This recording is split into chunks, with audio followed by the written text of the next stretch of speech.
So tonight's topic, we finished our Real People Who Are Meditating and we're moving on. It's gone all year just about, I think. So I thought that's enough now.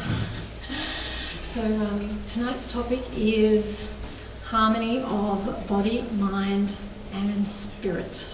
Yeah, have we heard that term before? In the yoga community, it's pretty rampant. Harmony of body, mind, and spirit, mind, body and spirit. I did a little Google to see what people were meaning by this, and most of them actually don't have much idea at all. They were saying, body, asanas and breathing and things, and then the mind, they had a whole list of things to do for your mind, and then they had spirit, go for a bushwalk, have a massage, take some time out for yourself. And that's not actually going to do anything spiritual. So I think the biggest thing I noticed was that they really had no idea who they were actually talking about, what spiritual is even. So we have to understand that we are, as I said in the Guranga breathing when we were doing the mindfulness, that we are actually an eternal spiritual spark, a spirit soul, and we are temporarily residing within this material body and also the mind. So we are a spark, we're covered by the subtle material body of the mind, and then over that is this gross physical body, not gross as in, gross, it's like you can see it and it's gross. It's pretty gross as well at times. You forget to put your underarm deodorant on. But so it's made of flesh and blood, but yet we are the eternal particle of life, and we're made from a completely totally different material, energy. So there's two distinct energies. There is matter, material energy, and then there is spiritual energy. And we're in fact made of that spiritual energy. And so if you don't know who you are, it's going to be really hard to have harmony of body, mind and spirit, because you actually don't even know who you really are. When you have this understanding, then we take the next step too, which is we need to have a connection between the soul and the Supreme Soul. So we are the eternal spirit soul within, known as the Atma, and we're residing within the region of the heart. But along with us is this really wonderful form of the Supreme Person known as Paramatma, which means supreme. Para means supreme, so he's the Supreme Atma. And he is residing there within our hearts. And from the yoga perspective, we actually need to reconnect or reawaken that natural, loving relationship that we have with the Paramatma, Atma with the Paramatma. And then we can actually start to bring our body under our control and our mind under our control, and we're working in the same direction. They're all working in that same direction. And that, when they're all moving in that same direction, then life becomes really harmonious. Your body falls into, the right direction. Your mind is following the right direction. So that is when it actually becomes harmony of body, mind and spirit. But they leave out the most important aspect, which is body, mind, spirit and Supreme Spirit. We need to have those all connecting up, and then it becomes very harmonious. So what happens if you're not connecting with the Supreme is that our bodies and minds are taking us in a direction that's actually not beneficial to us, the spiritual being. It's taking us off into the material world. And we are trying to find harmony in the material world, and it can't be found in the material world. It is actually found within. Harmony is within, and it's got to do with that union of the soul with the Supreme Soul. And in the yogis, the great yogis in the past, they practice what's called the Eightfold Yoga System, Ashtanga. In the West, we tend to think of it as being a very athletic yoga system, yeah? Most people think of it as, you jump through. Have you seen those people? Oh my God, it's like they're so fit. But that is like, the asanas is actually a really, really small part of this 8-limbed yoga system. It's one of those 8 limbs. And the yogis used to practice these very austere practices in order to control the body and to control the mind. And, it was known as yama, niyama, pranayama, asana. Then there's pratyahara, the withdrawal of the senses. Dhyana, dhyana, and samadhi, which is the topmost, which is when they're having that supreme, union of the soul with the supreme soul. And it was a very, very difficult process, and it's not, very few people can actually do it in this age.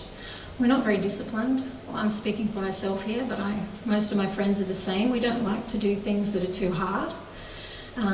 We just don't have the discipline that we did in past ages. And, some of these great yogis came to the West from India, and they tried to explain this Paramatma realization, but their students were very arrogant in certain ways, and they thought they knew better. This was in the 60s. So they tried, these great yogis they were self-realized yogis. They knew this system and how to achieve the goals of this Ashtanga system. And whereas the students are supposed to listen submissively to the teacher, they go in as an empty cup, yeah? When you want to learn something, you can't go in as a full cup, or you can't fill it up anymore. So they went in as full cups, and they would actually argue with these yogis. And no, I don't agree with that. So what happened is these great yogis took a step back, and they taught them some asana. They taught them asanas. They taught them pranayama, which is the breathing, which we practice in yoga. Most people who come to yoga classes, you practice some breathing, yeah? Different forms of breathing, exercises. They taught them very, very basic meditation, and they kept their own practice of Paramatma realization for their own. They kept their Paramatma realization for their own practice. So they kept doing it, and unfortunately, we missed out. It's relatively unheard of in this day and age, this Paramatma realization. But it was quite a difficult system to follow. It was a lifestyle. And many of them used to go and take off and go into the Himalayas and things like that and practice where it was more peaceful. And it's not a real practical process in this day and age, developing that union with the Atma with the Paramatma. So, in this day and age, we are very fortunate. It's a very difficult age we live in. It's known as Kali Yuga, the age of quarrel, chaos and confusion. Just look at the news and you'll understand that we're in this age of Kali, quarrel, chaos and confusion. And because we are in this age, we have been given the most simple, easiest form of meditation, because it's such a difficult age to live in. Through all the different ages in this material realm, we've been given different processes to achieve self-realization and God-realization. But in this age, it's what we're doing tonight. How good is that? That is really fantastic.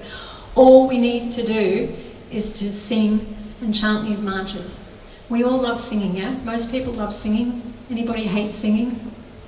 You might not like to sing yourself, but we all love to hear singing. Even if you sit there and you just listen, you're still going to get the benefits. Even if you don't want to actually participate, you're still going to get those wonderful benefits that the chanting has. And what happens is that they actually purify your heart and mind. And what is natural, what is your true nature, is part of your true nature is the fact that you have this beautiful, profound and deep loving relationship with the Paramatma. And what this chanting does, it uncovers that relationship that's already there, residing with you. It's a part of you. It's part of you. It's your innate nature to love the Paramatma, to have this really beautiful, loving union. And when you're having, so it uncovers this this love, this union. This is what's actually known as yoga, union of the soul with the Supreme Soul in a loving union. It's a nature, the union is a nature of love. And so the chanting actually just uncovers that natural love that we have for God. It just reawakens that dormant love that's there within all along. So all we need to do is to keep practicing this kirtan on a regular basis, and you'll find that that dormant love will become uncovered. It's not like we're trying to do anything new. It's already there, inherent within us. So when we are having this natural loving union with the Paramatma, then we are wanting to use our body and mind to serve Him. When we love somebody, what do? We want to do things for them, don't we? Yeah? If you love somebody, you want to do things. I know, when I had my kids, they'd keep me up all night. Oh, we've got a baby here. She can tell us what it's like at the moment. She just had a baby like 2 weeks ago or something, or a week ago. Oh, there she is, Kath. Two. You got 2 babies? No, I've got one. No, but you've got a baby now. Yeah, definitely. So you know what it's like to be woken up all night long and things like that. Yeah, you just. It's going to happen again tonight. But we love this baby. We love our babies, and we want to look after them, and we want to serve them, and we get pleasure from serving them, from doing things for them. Yeah? It's the same as my mum. She had this, when my dad died, she wanted to get a little dog, and I said, why do you want to get a dog, Mum? Because I was thinking she's old, and it's a lot of effort and work, and she's got to take it for a walk and feed it, and I was just a bit worried it'd be a bit much for her. But she said, I've got nobody to look after anymore. I just want someone to look after. And we get pleasure from looking after someone and doing nice things for those people we love. So it's the same when we're having this loving relationship with the Paramatma within, then we want to start to do things and serve that person that we're loving. So when we start to serve the Paramatma, we use our body in that service, and we also use our mind in that service. And one of the main ways we can serve is by singing these mantras. He's already said that in many times throughout the Vedas, that that's my first and foremost. That, the thing I ask of you most is that you chant these mantras, these divine mantras. And so that is when we actually have harmony of mind, body, and spirit. But we have to have that connection with the Supreme Spirit, and our body and mind will be moving along in the same direction as us, the soul, and things become very harmonious. Even in the beginning stages, you'll find sometimes it's a bit harmonious, a bit more harmonious, and then sometimes your mind and body are taking you back into the material world again. And at other times, you're moving back towards your spiritual goals, and things get more harmonious, and then back again. But the more you practice, the less you will get pulled into that material world again, and you'll start to really find that you're in the spiritual world more and more. And the more you develop that loving union of the Atma with the Paramatma, then it doesn't just become harmony, it becomes profound happiness, blissfulness. It actually is coming from you, the soul. So when we're looking for love, and we're looking for harmony, we're looking for peacefulness, and we're looking for happiness, it's actually because the soul, it's natural for you to be happy, peaceful, harmonious, and full of spiritual love. But we're looking in the wrong direction for it. Nothing in this world is going to fulfill us, the spiritual being, because matter cannot touch the soul. So we need to go within and get that pleasure, that happiness within, and that spiritual love that we're searching for within. And then we do become full. We become full. full of all those good things that we're looking for. And we didn't realise, but all along we were searching for something on the outside, trying to draw these things towards us and find that happiness, but all the time it was there within. So keep chanting and amazing things happen.